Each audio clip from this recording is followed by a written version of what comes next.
وعلیکم ورحمۃ اللہ وبرکاتہ۔ الحمدللہ رب العالمین والصلاة والسلام علی اشرف الانبیاء والمرسلین نبینا محمد وعلی آلہ وصحبہ اجمعین، اما بعد فاعوذ باللہ السمیع العلیم من الشیطان الرجیم۔ ان اللہ لا یظلم الناس شیئا ولکن الناس انفسهم یظلمون۔ میرے دینی اور اسلامی ساتھیوں،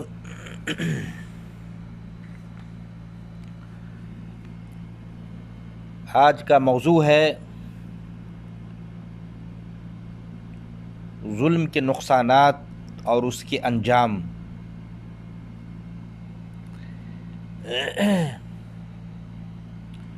میرے بھائیوں، رب ذوالجلال والاکرام جو ہمارا خالق و مالک ہے، رازق ہے، اللہ تعالی ہمارے لیے رحیم و کریم ہے۔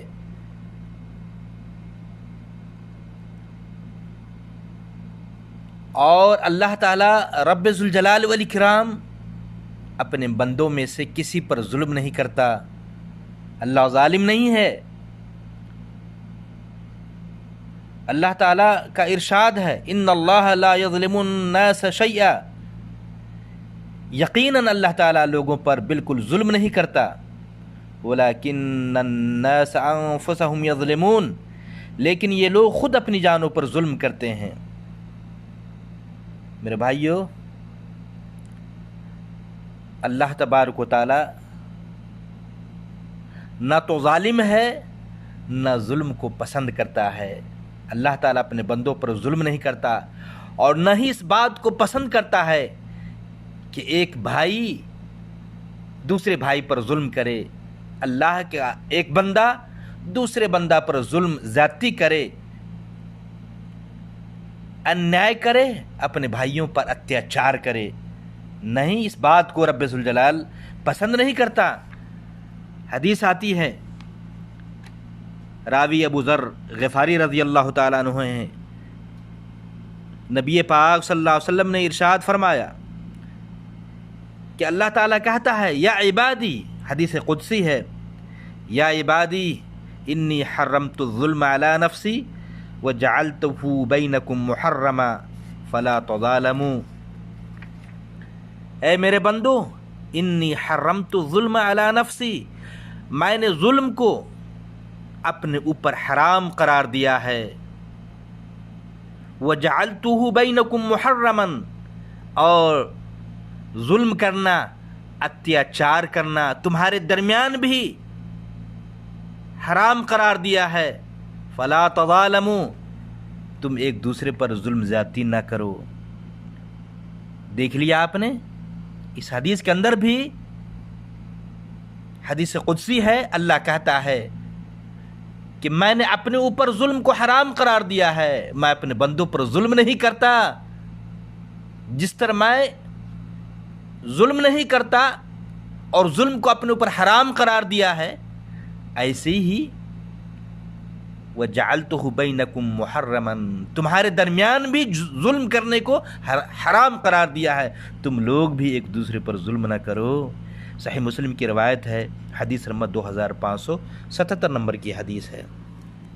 میرے بھائیوں، پتہ چلا کہ ظلم کسی بھی حالت میں ایک دوسرے پر نہیں کرنا چاہیے، اور اس کے بہت سارے نقصانات ہیں۔ میں چند نقصان کی طرف اشارہ کروں۔ ظالموں کے انجام کیا ہوتے ہیں، اتیاچاری جو ہوتے ہیں، ظلم کرنے والے ہوتے ہیں، اس کا پرینام اور انجام کیا ہوتا ہے، سن لیں۔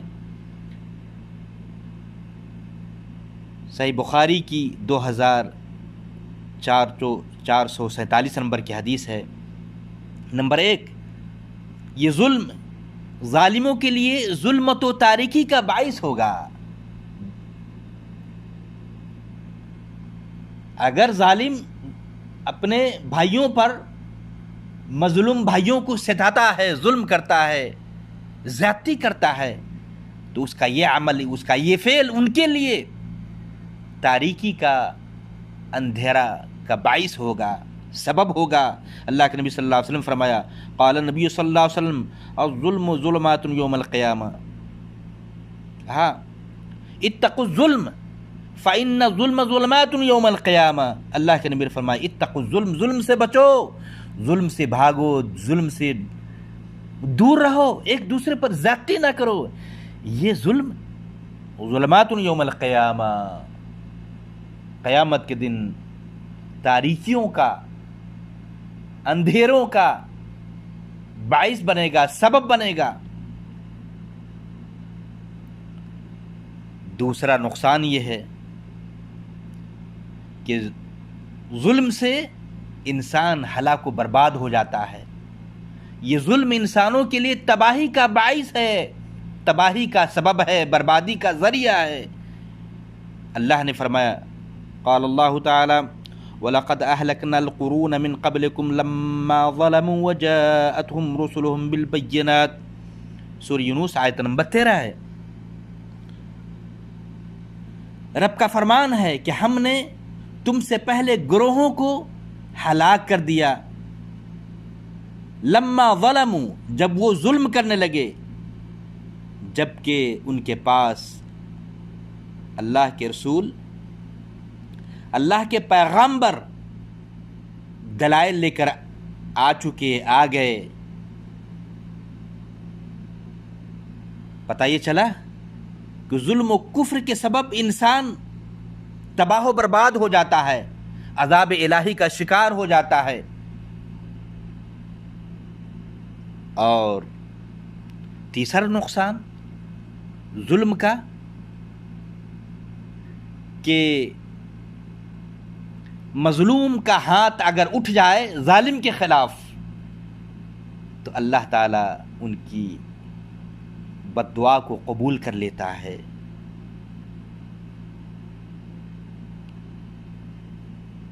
نبی پاک صلی اللہ علیہ وسلم نے معاذ بن جبل رضی اللہ تعالیٰ عنہ کو یمن بھیجتے ہوئے کہا تھا، واتقی دعوت المظلوم فإنه ليس بينها وبين الله حجاب، صحیح بخاری کی روایت ہے۔ معاذ، مظلوم کی بد دعا سے بچنا، مظلوم کی آہ سے بچنا، ستائے ہوئے لوگوں کی بد دعا سے بچنا، اس لیے کہ مظلوم کی بد دعا اور اللہ کے مابین کوئی پردہ نہیں ہوتا ہے۔ اللہ اکبر میرے بھائیوں، بلکہ دوسری حدیث آتی ہے، نبی پاک صلی اللہ علیہ وسلم نے فرمایا، راوی ابو ہریرہ رضی اللہ تعالیٰ عنہ ہے، سنن ابی داؤد کی 1536 نمبر کی حدیث ہے۔ آپ کا ارشاد ہے، ثلاث دعوات مستجابات لا شک فیہن، تین دعائیں ایسی ہیں جو بلا شک قبول کر لی جاتی ہیں۔ اللہ تعالیٰ تین طرح کی دعاؤں کو شرف قبولیت سے نوازتا ہے، اللہ قبول کر لیتا ہے۔ ان میں ہے دعوت المظلوم، مظلوم کی دعا کو اللہ تعالیٰ قبول کر لیتا ہے۔ وہ انسان جس پر ظلم ڈھایا جا رہا ہو، جس بھائی کو ستایا جا رہا ہو، وہ اگر ظالم کے خلاف آسمان کی طرف ہاتھ اٹھا دے، رب کے سامنے آہوزاری کے ساتھ ظالم کے خلاف بد دعائیہ کلمات کہہ دے، اللہ تعالیٰ سن لیتا ہے، ان کی دعاؤں کو قبول کر لیتا ہے۔ اسی طرح مسافر کی دعاؤں کو بھی اللہ قبول کرتا ہے۔ اور اگر والد اگر اپنے لڑکے کے خلاف، ان کے خلاف بد دعا کر دے تو اللہ تعالیٰ ان کی بد دعاؤں کو بھی قبول کر لیتا ہے۔ میرے بھائیوں،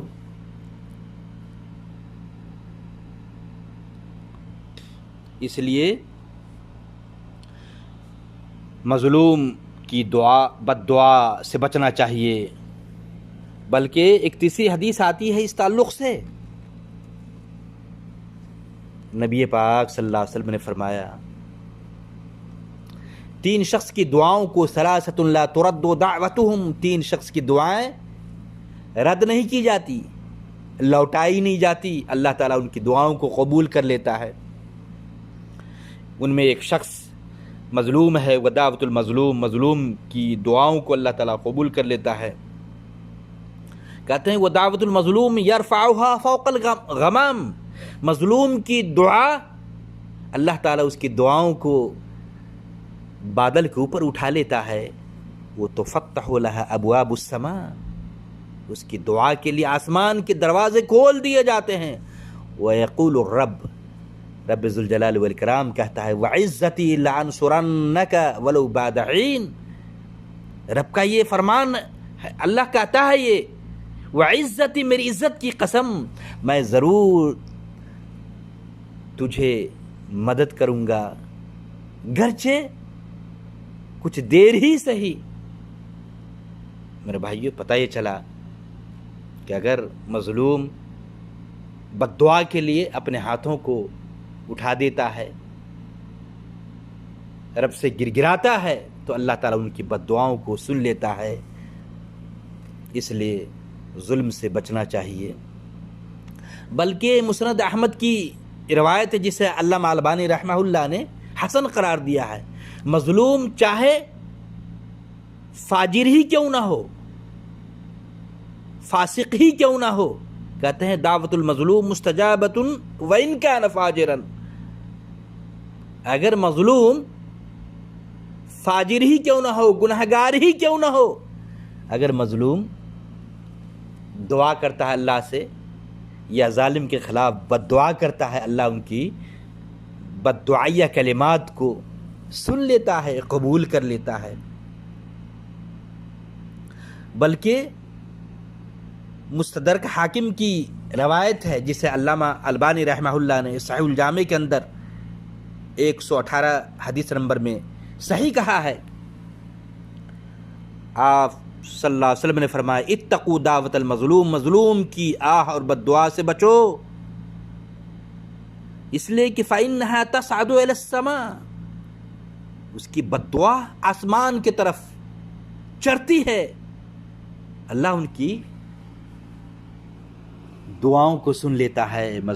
ظالم کے خلاف بد دعائیہ کلمات اگر مظلوم کی زبان سے نکل جائے تو اللہ تعالیٰ انہیں شرف قبولیت سے نوازتا ہے۔ اس لیے میرے بھائیو، ظلم زیادتی نہیں ہونی چاہیے، بلکہ ظلم کے نقصانات اور اس کے انجام میں سے یہ بھی ہے کہ ظالموں پر لعنت بھیجی گئی ہے۔ اللہ نے فرمایا الا لعنت اللہ علی الظالمین، خبردار اللہ کی لعنت ہے، پھٹکار ہے ظالموں پر، ظلم کرنے والوں پر۔ یہ سورہ ہود آیت نمبر 18 ہے۔ بلکہ اللہ ظالموں کو تھوڑی دیر کے لیے مہلت دیتا ہے، لیکن فوراً پھر اس کی جب پکڑ آ جاتی ہے اللہ کی طرف سے، ظالموں کو جب گرفت میں کر لیا جاتا ہے، اللہ کی پکڑ آ جاتی ہے، تو پھر اس کو چھوڑا نہیں جاتا۔ ابو موسیٰ اشعری رضی اللہ تعالیٰ عنہ راوی حدیث سے کہتے ہیں، نبی پاک صلی اللہ علیہ وسلم فرمایا ان اللہ لیملی للظالم حتی اذا اخذہ لم یفلتہ ثم قرأ وکذالک اخذ ربک اذا اخذ القرى وہی ظالمہ۔ صحیح بخاری کی 4686 نمبر کی حدیث ہے کہ اللہ تعالیٰ ظالم کو چند روز دنیا میں مہلت دیتا ہے، لیکن جب پکڑتا ہے لم یفلت ہو تو پھر نہیں چھوڑتا۔ آپ صلی اللہ علیہ وسلم پھر اس آیت کریمہ کی تلاوت کی وَكَذَلِكَ أَخْذُ رَبِّكَ إِذَا أَخَذَ الْقُرَى، اسی طریقے سے تیرے رب کی پکڑ ہے جب بستی والے کو پکڑ لیتا ہے، جب وہ ظلم کرنے والے ہوتے ہیں۔ تو پتہ چلا میرے بھائیو، اللہ کی پکڑ نہایت ہی سخت ہے۔ جب ظالموں کو گرفت میں لے لیا جاتا ہے، اللہ تعالیٰ ظالموں کو اپنی پکڑ میں لے لیتا ہے، تو پھر اسے کہاں چھوڑا جاتا؟ اور میرے بھائیوں اسی طریقے سے آخرت میں ظالموں کے حالات کیسے ہوں گے اس تعلق سے سن لیں. اللہ تعالیٰ فرماتا ہے وَلَا تَحْسَبَنَّ اللَّهَ غَافِلًا عَمَّا يَعْمَلُ الظَّالِمُونَ إِنَّمَا يُؤَخِّرُهُمْ لِيَوْمٍ تَشْخَصُ فِيهِ الْأَبْصَارُ مُهْطِعِينَ مُقْنِعِي رُؤُوسِهِمْ لَا يَرْتَدُّ إِلَيْهِمْ طَرْفُهُمْ وَأَفْئِدَتُهُمْ هَوَاءٌ. سورہ ابراہیم آیت نمبر 42 اور 43 ہے. کہتے ہیں وَلَا تَحْسَبَنَّ اللَّهَ غَافِلًا عَمَّا يَعْمَلُ الظَّالِمُونَ. ظلم کرنے والوں کے عمل کے تعلق سے ظالموں کے جو کرتوت ہیں اس کرتوت کے تعلق سے اے اللہ کے نبی آپ اللہ کو غافل نہ سمجھیں. اللہ غافل نہیں ہے. ظالموں کے ظلم کی ایک ایک حرکت کو رب جانتا ہے. انما یؤخرہم لیوم تشخص فیہ الابصار. یہ تو اس دن تک مہلت دیا ہوا ہے جس دن کی آنکھیں پھٹی کی پھٹی رہ جائیں گی. مہطعین مقنعی رؤوسہم. وہ اپنے سر اوپر اٹھائے دوڑ بھاگ کر رہے ہوں گے. خود اپنی طرف بھی ان کی نگاہیں نہ لوٹیں گی اور ان کے دل خالی اور اڑے ہوئے ہوں گے. میرے بھائیوں یہ حال ہوگا بروز قیامت آخرت میں ظالموں کا. ظالم انسان کو کامیابی بھی نہیں ملتی ہے. کامیابی سے محرومی نصیب ہوتی ہے. اللہ نے فرمایا انہ لا یفلح الظالمون. سورہ انعام آیت نمبر 21 ہے. ظالم انسان کامیاب نہیں ہوتا. اور اسی طریقے سے میرے بھائیوں ظالموں کے نقصانات یا ظلم کے نقصانات میں سے ایک نقصان یہ بھی ہے کہ وہ ہدایت سے بھی محروم رہ جاتا ہے. اللہ نے فرمایا ان اللہ لا یہدی القوم الظالمین. یقیناً اللہ تعالیٰ ظلم کرنے والے لوگوں کی ہدایت نہیں کرتا. سورہ قصص آیت نمبر 50 ہے. اور ایسے ہی میرے بھائیوں ظلم کے نقصانات اور اس کے برے انجام میں سے ایک یہ بھی ہے کہ اللہ کی محبت سے وہ محروم ہو جاتا ہے. ظالموں سے اللہ محبت نہیں کرتا. رب کا ارشاد ہے انہ لا یحب الظالمین. سورہ شورى آیت نمبر 40 ہے کہ ظلم کرنے والوں سے اللہ تعالیٰ محبت نہیں کرتا. اس لیے میرے بھائیوں ظلم سے بچنا چاہیے اور دنیا کے اندر ہی کوشش کرے کہ اگر ہم نے کسی پر ظلم زیادتی کی ہے چاہے جیسے بھی ہو زبان سے ہاتھوں سے ظلم کیا ہو گالی گلوچ دے کر بھائیوں کو تکلیفیں پہنچا کر تو فوراً ہی اپنے بھائیوں سے معافی کے طلبگار ہو. اپنے بھائیوں سے معاف کروا لیں قبل اس کے کہ دنیا میں آپ کے پاس آخرت کے اندر آپ کے پاس کچھ نہ ہو. دنیا کے اندر تو آپ اپنے حق میں فیصلہ کروا لیتے ہیں طاقت کے بلبوتے پر روپے پیسے کے زور پر, لیکن کل قیامت کے دن آخرت میں آپ کے جو اعمال ہوں گے اعمال کے علاوہ کچھ نہیں ہوگا, روپے پیسے کچھ نہیں ہوں گے. اس لیے تو نبی پاک صلی اللہ علیہ وسلم فرمایا صحیح بخاری کی 2449 نمبر کی حدیث ہے. نبی پاک صلی اللہ علیہ وسلم فرمایا من كانت عنده مظلمة لأخيه من عرضه أو من شيء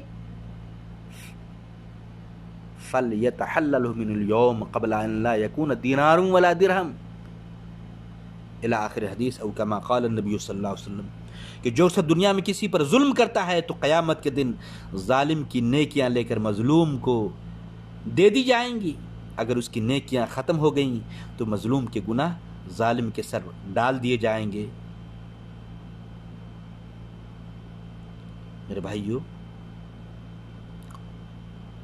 اس لیے ہمیں چاہیے کہ ظلم زیادتی سے بچیں. اگر بحیثیت انسان ہم سے غلطیاں ہو جائے, ہم نے کسی کو ستایا ہو, کسی پر ظلم ڈھایا ہو, تو اپنے بھائیوں سے صلح صفائی کر لیں اور معافی کے طلبگار ہوں. اللہ سے دعا ہے کہ اللہ تعالی ہم تمام بھائیوں کو کسی پر ظلم زیادتی سے بچنے کی توفیق عطا فرمائے۔ اگر ہم نے کسی پر ظلم کیا ہو، اتیاچار کیا ہو، کسی کے ساتھ انیائے کیا ہو، ناانصافی کی ہو، بلا تاخیر اپنے بھائیوں سے رجوع کرنے کی اور معافی طلب کرنے کی بھی توفیق عطا فرمائے۔ اگر ہم نے کسی بھائی کی امانت لی ہو، ناجائز زمین کو قبضے میں لے لیا ہو، یا کسی طرح کے حقوق یا امانت بھائیوں کی رہ گئی ہو، تو بلا تاخیر ان تک ان کی امانت کو لوٹانے کی، واپس کرنے کی ہم سب کو توفیق عطا فرمائے۔ والسلام علیکم ورحمۃ اللہ وبرکاتہ۔